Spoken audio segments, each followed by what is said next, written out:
जय श्री राम, जय बालाजी महाराज भक्तों। मैं बालाजी का सेवक बालाजी के यूट्यूब चैनल से मैं बालाजी की कृपा है उसमें स्वागत करता हूँ जो बालाजी चला रहे हैं, और वंशु टीवी के ब्लॉग्स है उसमें भी आपका स्वागत करता हूँ जो बजरंगबली चला रहे हैं। एक भक्त हैं जो बहुत डर गए थे। उस समय की बात है 2017-18 की, जब ये पढ़ने के लिए अपने रिश्तेदार के यहाँ पे रुके थे और उनका रूम वो वाला था जिसके दोनों तरफ खेत ही खेत थे।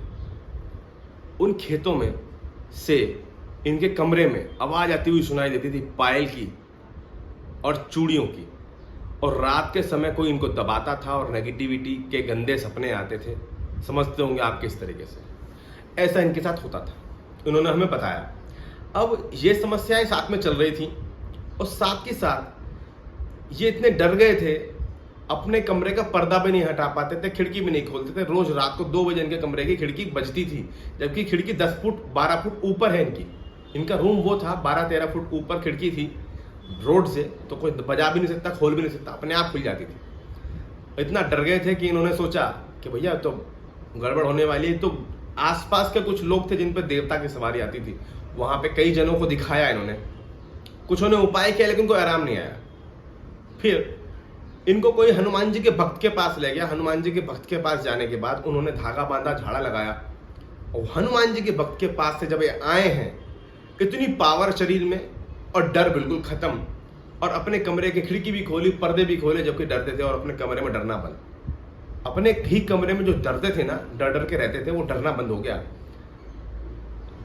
अच्छे से पढ़ाई की 1 साल, फिर इनका रूम चेंज हुआ। लेकिन ये एक चीज भूल गए थे कि हनुमान जी महाराज के नियम होते हैं। हम आपको बताते हैं, हम डीपी के वंशु डीपी के ब्लॉग्स और बालाजी कृपा चैनल में आपको यही बताते हैं कि बालाजी के चैनल है, और बालाजी के चैनल है तो नियम परहेज बहुत जरूरी है। इन्होंने नॉनवेज भी खाना शुरू किया और समझते हो आप कि पढ़ने वाली लाइफ कैसी होती है, ये भूल गए सब कुछ। तो रूम चेंज किया, दूसरी जगह पहुंचे 2018 में 19 में। वहां पहुंच करके उस रूम में रुके, वहां इनके साथ क्या होने लगा, एक ब्रह्म राक्षस इनके ऊपर आके बैठ जाता था। अब वो ब्रह्म राक्षस से कैसे पता चला वो बता रहा हूं मैं बता रहा हूं। इन्होंने भी बताया लेकिन मैं भी बता रहा हूं कि इनको ऐसे दबा लेता था जैसे कोई तकिया किसी ने इनके मुंह पे रख दिया हो। समझ रहे हो, किसी ने तकिया इनके मुंह पे रख दिया और ये उठ नहीं पाते थे। हनुमान चालीसा पढ़ते थे उसे भगाने के लिए, जय हनुमान ज्ञान गुण सागर जय कपीश त्रिलोक उजागर, और भूल जाते थे। और उसके बाद की वो सुनाता था, रामदूत अतुलित बलधाम अंजनी पुत्र पवन सुत नामा महावीर विक्रम बजरंग कुमति निवार सुमति के संगी। बेटा आगे ये लाइनें हैं, तो भूल रहा है, ऐसे करके। और भाई डर जाते थे और इनके मुंह से आवाज नहीं निकले कि हनुमान जी का ही नाम ले लिया और ये हनुमान जी की चालीसा मुझे पढ़ के सुना रहा है, मैं भूल गया। तो ये तो बहुत शक्तिशाली चीज है। ब्रह्म राक्षस इन्हें मालूम चला कि ब्रह्म राक्षस है, और मैं भी कह रहा हूँ हाँ, ब्रह्म राक्षस ऐसे ही होता है। आप एक बार हनुमान जैसा पढ़ो, वो 10 बार पढ़ देगा, इतना फास्ट होता है वो। इसलिए वो हर एक के कंट्रोल में नहीं आता है। और ये गलती कर रहे थे, धागा इनका खराब हो गया था क्योंकि नॉनवेज भी खा रहे थे। इन्होंने हनुमान अष्टक पढ़ा, हनुमान जी का नाम लिया, बहुत देर में ठीक हुए। लेकिन इनके समझ में आ गया था कि मेरी गलतियों की वजह से ऐसा हो रहा है। तो इन्होंने अपने मामा को बताया। मामा ने बोला कि हनुमान जी के मंदिर में हर मंगलवार को जाकर के एक झंडा चढ़ाओ, 11 हफ्ते तक ऐसा करना है। तो 9 झंडे चढ़ने तक, यानी 9 हफ्ते होने तक सब कुछ ठीक होने लगा। तो ये भूल गए कि 11 बोले थे मैंने, तो 10वें पे गए ही नहीं। जो सब कुछ ठीक हुआ 100%, 80%, 95%, वो सब वैसे डामाडोल हो गया। सब में घर में बीमार होने लगे, सब तबाही वापस की वापस वैसी हो गई। एक्सीडेंट होने से भी बचा इनका। अब इन्होंने मामा को बताया कि मामा ऐसे बात है। तो उन्होंने बोला गलती तूने करी है, अपनी सुख में तू भगवान को भूल गया, वो सुख भी तो भगवान की वजह से आया है, ये भूल गया। तो माफी मांगी और बोला कि अब जितने भी झंडे और चढ़ाने हैं वो चढ़ा के आने हैं, और साथ में लंगोट भी लेके जाना। उन्होंने कहा ठीक है। तो वो सब इन्होंने किया। अब ब्रह्म बीच में तो छूट गया था नियम परिजन का, नेगेटिविटी का नियम परिजन तो छूट चुका था। अब इस दौरान इन्हें एक चीज और मालूम चली, हमारे चैनल से भी जुड़े, हमने बताया हनुमान चालीसा पढ़ो। हनुमान चालीसा का चैनल देखा, इन्होंने पढ़ा, जल भी अभिमंत्रित किया, अनुभव नहीं हुए। इनकी मम्मी को कुछ चीजें दिख जाती हैं। इनकी मम्मी देवी की पूजा करती होंगी, कुछ पार्ट उनका खुला हुआ है दृष्टि का, तो उनको भूत प्रेत घर में आते हुए और कोई ना कोई देवता आता जाता दिखाई देता रहता है, स्वप्न में ही सही। तो ये हनुमान चालीसा पढ़े जाए 41 दिन तक, इनको अनुभव ना हो, दर्शन ना हो, लेकिन इनकी मम्मी को दर्शन हो रहे हैं कि हमारे दरवाजे पे लंगूर बैठे हैं और एक दाढ़ी वाला बाबा खड़ा हुआ था, वो देखा मैंने, शायद भोलेनाथ थे। तो इन्होंने बोला कि मम्मी भोलेनाथ की पूजा तो घर में मैं तो नहीं करता, कौन करता है, और भोलेनाथ क्यों दिखे। तो एक बार मोबाइल को यूज करते समय मम्मी ने बोला ये वाले बाबा थे वो, जो सालासर वाले दाढ़ी वाले हनुमान जी है ना वो। तब इन्होंने कहा अच्छा, तब इनको भी पता चला कि दाढ़ी वाले हनुमान जी भी हैं। तो वो शिव जी नहीं थे, दाढ़ी वाले हनुमान जी थे, सालासर वाले हनुमान जी थे। और कहने को तो ये भी बात है कि हनुमान जी और शिव जी एक ही हैं, लेकिन मैं तो बात बता रहा हूँ जो उन्होंने लिख के भेजी है।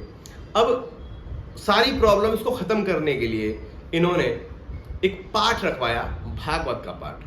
तो दूर दूर से लोग आए, गांव से आते हैं, तो कुछ लोग जलने वाले जलते भी हैं। भागवत का पाठ खत्म हुआ, तो खत्म हो गया, जब प्रसाद वितरण हो रहा था उस समय के आसपास की बात है, पंडाल इनके पिताजी के कंधे पे गिर गया। इनके पिताजी ने उठाया, फिर और लोगों ने उठाया, जब तक पिताजी का कंधा इंजर्ड हो चुका था और इनके कंधे में भी प्रॉब्लम, मतलब कहने गए दादाजी के भी कंधे में प्रॉब्लम थी, स्वर्गवासी हो चुके हैं वो, पापा जी के भी कंधे में प्रॉब्लम है, इनके भी कंधे में प्रॉब्लम है। एक बार हॉर्स राइडिंग करते समय इनका घोड़ा ऑटोमेटिकली पलट गया 50 की स्पीड पर और उनकी छाती के बल गिरे। कुछ मांसपेशियों में चोट लगी, कई दिन तक बोला नहीं गया, सांस नहीं ली गई, पसलियों में छाती में चोट आई।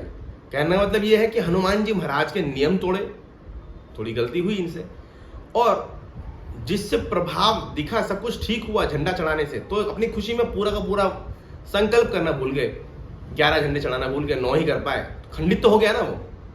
चाहे इन्होंने बाद में और चढ़ा दिए हो, लंगोट भी चढ़ा दिया हो, लेकिन एक चीज तो खंडित हो गई ना।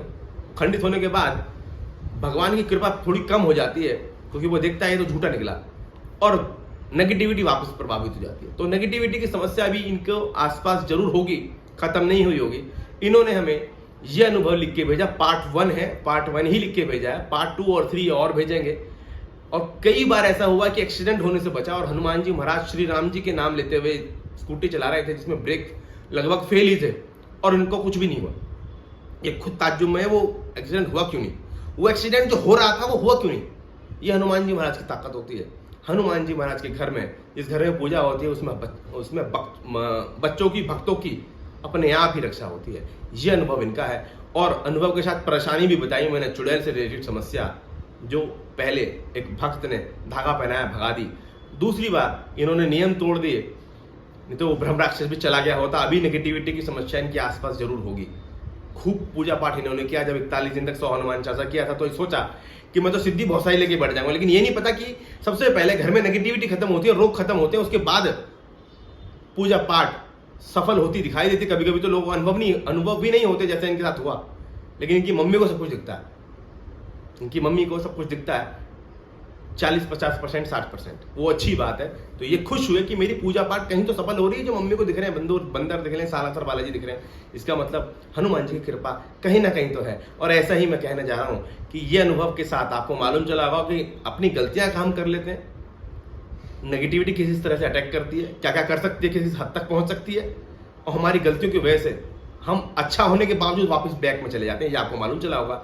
इनका सेकंड और थर्ड अनुभव जब आएगा, जो मैं पूरा का पूरा रिकॉर्ड करके आपको सुनाऊंगा, ये अनुभव आपको कैसा लगा जरूर बताएं। जय श्री राम, जय बालाजी महाराज, जय जय श्री राम। हनुमान जी महाराज कृपा करें, करुणा करें, आप सबकी समस्याओं का समाधान करें। जय श्री सीताराम।